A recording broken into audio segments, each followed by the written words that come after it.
എല്ലാവർക്കും സ്വാഗതം. ആദ്യം നമ്മൾ പരിചയപ്പെടുത്താൻ പോകുന്ന ഈ ഒരു ചെടിയാണ്. ഈ ഒരു ചെടി അടിപൊളിയാണ്, നമുക്ക് ഡെക്കറേഷൻസിനൊക്കെ വയ്ക്കാൻ പറ്റും.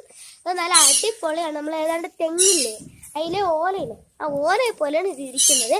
അത് നമുക്ക് ലവലോലിക്ക മരത്തിലോട്ട് പോവാം.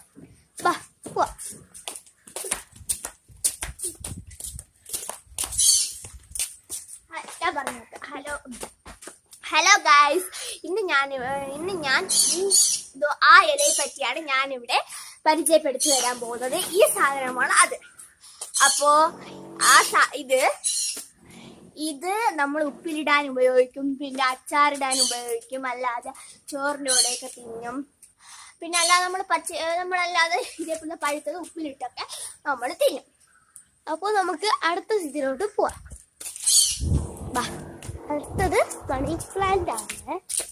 ഈ മണി പ്ലാന്റ് നമ്മൾ ഇതേപോലെ സ്റ്റാൻഡ് ചെയ്തും വയ്ക്കുന്നുണ്ട്, ഇതേപോലെ തൂക്കിയിട്ട് വയ്ക്കുന്നുമുണ്ട്. നല്ല രസമാണ് അല്ലേ ഇത് കാണാൻ. ഒരു മണി പ്ലാന്റും നമ്മൾ നേരത്തെ കാണിച്ച ഡെക്കറേഷൻസ് ആണ്. പിന്നെ ഇത് നല്ല ഭംഗിയാണ് കാണാൻ. പിന്നെ ഇതേ ഉള്ളത് ഈ ഒരു ചെടിയാണ്. ഇതെല്ലാം നമുക്ക് ഡെക്കറേഷൻസിന് വെക്കാം, ഇതിന് ഡെക്കറേഷൻസിന് വെക്കാം.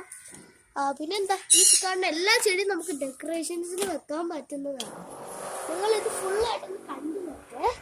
കണ്ടോ, ഇത് ഫുള്ളും ഡെക്കറേഷൻസ് ആണ്.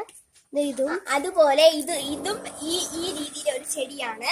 അപ്പോ ഇത് കുറച്ചേ കാച്ചോളും. ഇനി വെള്ളം ഒഴിച്ചാകുമ്പോഴത്തേക്ക് ഇതും കാച്ചോളും. ഇത് അതുപോലെ വളരേണ്ട ഒരു മണി പ്ലാന്റ് പോലത്തെ ഒരു പ്ലാന്റ് ആണ്. അപ്പോ ഇത് ആ സാധനമാണ്. അപ്പൊ ഇതിനകത്ത് നമ്മള് ഒക്കെ ഇതിനാവശ്യമായിട്ടുള്ള എല്ലാ സാധനങ്ങളും ഇട്ട് കഴിഞ്ഞാൽ ഇതും ഇതുപോലെ അങ്ങ് വളരും. ഓക്കെ, അപ്പൊ ഗൈസ് ബാക്കിയുള്ള ഇതൊക്കെയാണ്. ഇനിയിപ്പോ നമുക്ക് ഒരു അനിമൽ ഒരു ബേർഡാണ്. ആ ബേർഡ് നമ്മളൊരു ഇതിൽ പെട്ട് വരണല്ല, കാണാൻ പറ്റുമെന്നൊന്നും അറിയില്ല കേട്ടോ. അടുത്തൊരു നാണക്കാരനാണ്. പിന്നെ അകത്തൊക്കെ കയറി പോയിട്ടുണ്ട്. ഒരു തല ഉണ്ടോ, ഇതാണ് വശം. ഇത് ചുമ്മാ കിണങ്ങ് ആവശ്യമില്ലാതെ വിളിക്കും. തീറ്റ ഇട്ട് കൊടുത്താൽ വന്ന് തിന്നിട്ട് അതിൻ്റെതായ രീതിയിൽ പോയിരിക്കും. പിന്നെ ഞാൻ